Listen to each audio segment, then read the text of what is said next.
vamos falar de um acordo de paz relevante conseguido pelo Trump, tá? Parece que a guerra entre Israel e Irã chegou ao fim, tá? A guerra entre Israel com os Estados Unidos contra o Irã aparentemente chegou ao fim. O Trump anunciou um cessar-fogo. A gente vai ver que já teve umas quebras de cessar-fogo, mas isso não é incomum, tá? Isso aconteceu também, por exemplo, no cessar-fogo da Índia com o Paquistão. Depois que foi declarado o cessar-fogo, ainda teve uns missilzinhos sendo lançados, mas depois a coisa parou, né? Isso é normal no final das contas, não é uma coisa preocupante, eu espero, né? É lógico, a gente não sabe o que vai acontecer, mas eu acredito que de fato chegamos no cessar-fogo. Parabéns ao Laranjão. E agora, o que acontece com isso daqui? Vamos falar sobre essa situação, como é que chegamos nesse cessar-fogo e quais são as perspectivas a partir daqui. Pois bem, Israel confirmou o acordo de cessar-fogo com o Irã, e o Irã também, a mídia iraniana também confirmou que o cessar-fogo começou depois de uma noite aí que ainda teve mais um monte de ataque aí, né? Mas como é que essa história começou? Então vamos relembrar um pouquinho o que aconteceu nos últimos dias, né? Israel foi atacada pelo Irã lá em 7 de outubro de 2023. O Hamas, que é um grupo ligado à Guarda Revolucionária Islâmica do Irã, fez um ataque contra Israel, matou um monte de gente, fez prisioneiros, é um grupo terrorista terrível ali da faixa de Gaza. E Israel, desde então, dizimou a capacidade do Hamas, mas Israel sabe de experiência própria que é questão de tempo para o Hamas se reconstruir ali. Da mesma forma, o Hezbollah no Líbano também começou a atacar Israel. Israel também deu um jeito de acabar com o Hezbollah no Líbano. Os Houthis também têm atacado muito Israel. Os Houthis também sofreram muito, tanto com os Estados Unidos quanto com Israel atacando as instalações dos Houthis lá no Iêmen, né? Só que, qual que é o problema dessa história? Que a origem desses grupos terroristas todos é o Irã, e todo mundo sabe disso, né? O Irã virou um país patrocinador de terrorismo desde a Revolução Religiosa Fundamentalista lá de 1979, em que os ayatolás tomaram o controle do país. O Irã tem se voltado para financiar grupos terroristas no mundo todo, né? Então o Irã é um grande agente do caos nessa história toda. Então Israel precisava... não adianta ganhar do Hamas e ganhar do Hezbollah, porque isso vai ser reconstruído. Já aconteceu no passado. Israel já destruiu grupos terroristas na faixa de Gaza e no Líbano várias vezes no passado. Eles acabam sendo reconstruídos. Por quê? Tendo dinheiro, cara. Tendo dinheiro você reconstrói. Faz de novo o treinamento das pessoas, compra armas e coisa e tal. Então, era preciso haver uma resposta contra a cabeça da serpente, que é o Irã, né? E isso que Israel fez aí nos últimos dias. Além disso, você tinha o problema do enriquecimento de urânio do Irã, né? O enriquecimento de urânio do Irã, o Irã estava perto de conseguir a bomba atômica, e isso evidentemente coloca todo o Oriente Médio em risco, coloca todo mundo em risco. Então era muito importante Israel agir antes do Irã ter essa bomba, né? Israel então fez uma operação, a Operação Leão em Ascensão, que começou na sexta-feira passada, retrasada, né, no dia 13 de junho, e com muito sucesso destruiu todos os grandes líderes lá do Irã, destruiu várias instalações militares do Irã, destruiu muita coisa da estrutura de guerra do Irã e de financiamento de terrorismos e coisa e tal. Não matou o Ayatollah Khamenei. O Khamenei parece que está vivo, né? O presidente do Irã também está vivo. Mas muito da alta cúpula do Irã foi eliminada nesse ataque. O Irã respondeu atacando alvos civis em Israel. Algumas coisas foram destruídas, mas certamente nada muito significativo, nada perto da destruição que Israel causou ao Irã, né? Só que ainda restava o problema das centrífugas enterradas do Irã. O Irã tinha alguns sites com centrífugas debaixo da terra, que era um desafio para Israel conseguir destruir. Tanto Natanz quanto Fordó e Isfahan eram sites mais problemáticos para isso, né? E nisso entrou os Estados Unidos, que fez aí há 2 dias atrás a Operação Martelo da Meia-Noite, que foi lá e lançou bombas Bunkbuster contra esses alvos no Irã, acabando com o programa nuclear do Irã completamente. Então, estamos numa posição de que Israel e o mundo livre está ganhando essa guerra, né? O Irã, ok, continua existindo, mas está muito enfraquecido, né? Aí, ontem, o Irã resolveu responder atingindo uma base americana no Catar, né? O Irã tem respondido aos ataques de Israel, lançando mísseis contra civis em Israel, o que é um absurdo completo, mas sem nenhum grande efeito, né? Agora, ontem, o Irã respondeu aos Estados Unidos. Fez um ataque, mas um ataque muito fraquinho aqui, ó. Deixa eu mostrar para vocês aqui, ó. Muito fraquinho o ataque. Allahu Akbar.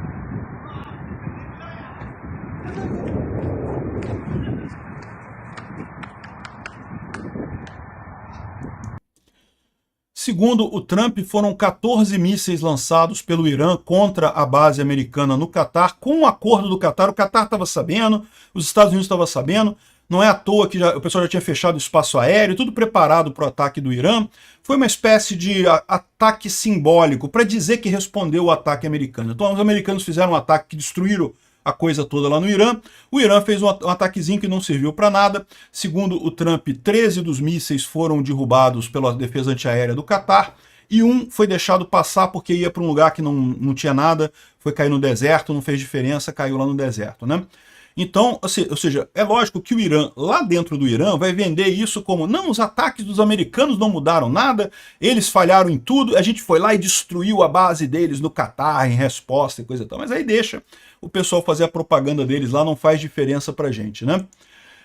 Até aqui, ó, saiu no New York Times aqui que o Irã coordenou os ataques na base do Catar com oficiais do Catar e também com americanos, tá? Ou seja, uma rampa de saída, uma maneira do Irã sair, né, dessa guerra sem gerar problemas no final das contas. E se foi isso, está tudo ok. O próprio Trump falou isso aqui, ó. O Irã oficialmente respondeu à nossa obliteração das suas instalações nucleares com uma resposta muito fraca. O que era esperado pela gente, né? Que nós contrabalançamos completamente, né? Foram 14 mísseis disparados, 13 foram derrubados pela defesa antiaérea do Catar, e um foi deixado atingir porque estava indo em uma direção que não tinha nada, né? Nenhum americano foi ferido e não houve dano de nenhum tipo, né? Mais importante, eles tiraram isso do sistema deles e agora podem acabar com o ódio, né? E queremos agradecer o Irã por ter dado aviso antes da gente, o que tornou possível para nós, para nenhuma vida ser perdida, ou seja, ele entregou que foi tudo avisado, foi tudo combinado, beleza, deixa quieto, né? Não tem problema nenhum isso daqui, né? E aí, depois ele deu esse aviso aqui, ó. Parabéns para todo mundo, nós chegamos a um acordo de cessar-fogo entre Israel e Irã, nas próximas 6 horas, coisa e tal, por 12 horas não vai ter ataque, foi combinado aqui, tem um timetable que já teria acabado, tá? Neste momento que eu estou gravando esse vídeo, já deveria ter acabado os ataques, tá? E vamos chamar isso de Guerra dos 12 Dias, e não sei o que lá, eu não sei se vão chamar isso de Guerra de 12 Dias, mas é o que o Trump está falando. Se acabar a guerra agora mesmo, foi Guerra dos 12 Dias, ele está contando os 12 dias desde o início da operação de Israel, da Operação Leão em Ascensão contra o Irã, né? Porque, lógico, essa guerra de Israel com o Irã já está vindo desde o dia 7 de outubro de 2023, se não muito antes, né? Muito antes aí essa briga tem acontecido, né? E bom, excelente, cessar-fogo, ótimo, né? Aqui, ó, o Israel e o Irã vieram a mim quase simultaneamente pedindo paz e coisa e tal, e cessar-fogo está em efeito. Isso foi por volta das 2 horas da manhã, da madrugada, horário do Brasil. Então, às 2 horas da madrugada, o cessar-fogo estava em efeito, de acordo. Por favor, não violem isso, disse o Trump, presidente dos Estados Unidos, né? E o que aconteceu em seguida? Evidentemente, houve violação, né? O Irã lançou um míssil aqui, ó. Segundo eles dizem, lançaram 14 mísseis minutos antes da entrada em vigor do cessar-fogo, né?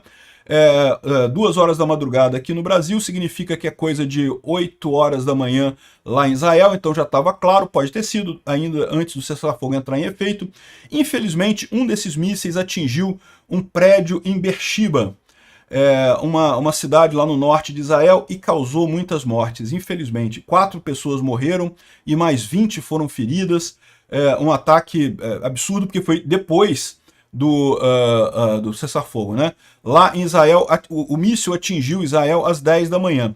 Ou seja, o míssil foi lançado supostamente antes do cessar-fogo, mas atingiu Israel depois do cessar-fogo, né? Aí Israel respondeu, Israel mandou aviões irem lá no Irã para bombardear o Irã e coisa e tal. Aí o Trump entrou de novo aqui. Israel, não jogue essas bombas, não, isso seria uma grande violação, traga os seus pilotos de volta, disse o Trump, não sei o que lá. Israel, aí depois ele falou que Israel não vai atacar o Irã, os aviões estão todos voltando para casa, fizeram apenas um ataquezinho pacífico no Irã. Ataquezinho pacífico, uma onda de aviões para o Irã. Ninguém será ferido, o cessar-fogo está em efeito, obrigado por sua atenção nessa matéria, né? E Irã nunca irá reconstruir suas instalações nucleares. Aparentemente, isso deve ser parte do acordo lá, eu espero que seja, né? Bom, e de fato, Israel atacou agora há pouco, por volta das 8h30 da manhã, horário de Brasília, que deve ser por volta das meio-dia e pouco lá do horário de Israel, atacou uma base militar iraniana que tinha uma antena de rádio, destruiu uma antena de rádio iraniana nessa base aqui, só isso, e voltaram os aviões todos para Israel. Então talvez seja isso que o Trump estava falando com uma amigável onda de aviões, uma onda de aviões amigável. Destruiu um negocinho ali para dizer que respondeu ao ataque em Beersheba. É um absurdo, mas assim, de novo, eu acho que estamos no cessar-fogo, eu acho que estamos, tá? É o que eu falo para vocês, é normal depois que ter o cessar-fogo, ainda ter um tirozinho ou outro depois. O importante é a coisa ir morrendo daqui para frente, vamos aguardar. Não dá para sacramentar que realmente vai pegar o cessar-fogo, mas aparentemente vai, né? O Trump ainda falou aqui que não, que o cessar-fogo foi quebrado tanto por Israel quanto por Irã, e eu não estou feliz com Israel, com o Irã, mas que vamos chegar num ponto que vai acabar essa coisa. E tomara que acabe mesmo, né? Tomara que seja isso. Porque, de novo, do meu ponto de vista, isso é uma enorme vitória para Israel e para o mundo livre. O Irã foi muito enfraquecido no final das contas. Israel conseguiu destruir muita coisa militar do Irã. Embora o Irã também tenha causado danos a Israel, os danos foram muito menores e não chegaram a afetar a capacidade militar de Israel propriamente dita. É lógico, é o que eu falo para vocês, matar civis é uma tragédia enorme, a vida é uma vida perdida, mas do ponto de vista militar não faz diferença, né? E os ataques iranianos, tais como os ataques russos, acabam sendo ataques contra civis que não causam nada, né? Então a minha visão é que o Irã, nesse momento, vai estar mais ou menos como o Iraque depois da Operação Tempestade do Deserto, lá de 94, 91, agora eu não lembro, da década de 90, né? Vocês lembram, o Iraque era uma potência militar na região, né? Ameaçava todo mundo com Saddam Hussein e coisa e tal. Em determinado momento, resolveu invadir o Kuwait, cara. Invadir o Kuwait e coisa e tal. Os Estados Unidos entrou na guerra e fez a Operação Tempestade do Deserto. Qual que foi o resultado dessa operação? O Iraque ficou muito mais fraco, tá? Não acabou. O Saddam Hussein continuou no poder, mas o Iraque teve as suas forças armadas completamente obliteradas, ficou muito fraco realmente. Depois disso, ele nunca mais atacou ninguém. E o fato é que muita gente acha que essa primeira guerra do Iraque foi justa, porque justamente o Iraque invadiu o Kuwait era um aliado americano. Os Estados Unidos tinham que responder isso daí para evitar esse tipo de coisa, né? Depois, os Estados Unidos atacou de novo o Iraque no início dos anos 2000, e aí o que aconteceu? Aí tirou o governo do Saddam Hussein, matou o Saddam Hussein, é verdade, mas o Iraque ficou num vácuo, né? Hoje os Estados Unidos estão lá segurando o país, mas se os Estados Unidos sair do Iraque, o Iraque sabe lá o que vai acontecer com aquilo ali. Pode entrar no poder uma pessoa, um líder muito pior do que o Saddam Hussein, ou pode ser invadido pelo Irã. Enfim, o Iraque está numa posição muito frágil depois da Segunda Guerra do Iraque.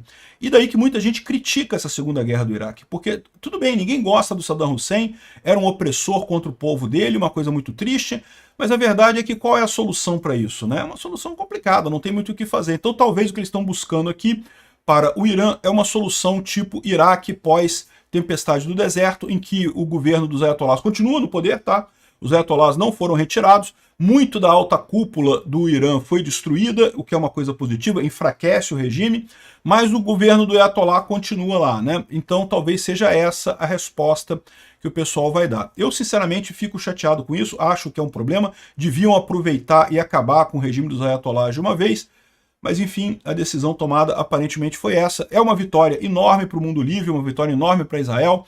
O Irã não oferece mais, nesse momento, tanto risco quanto oferecia há 2 semanas atrás.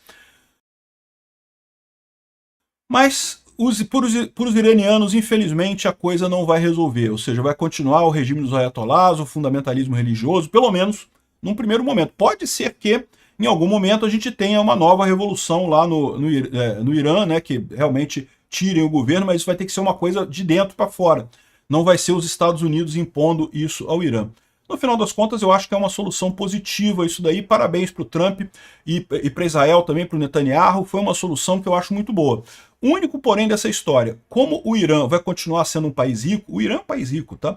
Ele tem muita riqueza mineral, muito petróleo, coisa e tal, e com isso ele consegue continuar financiando esses grupos terroristas. Vamos aguardar para ver se a destruição da Guarda Revolucionária Islâmica do Irã foi capaz de acabar com esse financiamento para grupos terroristas ali do Hezbollah e do Hamas.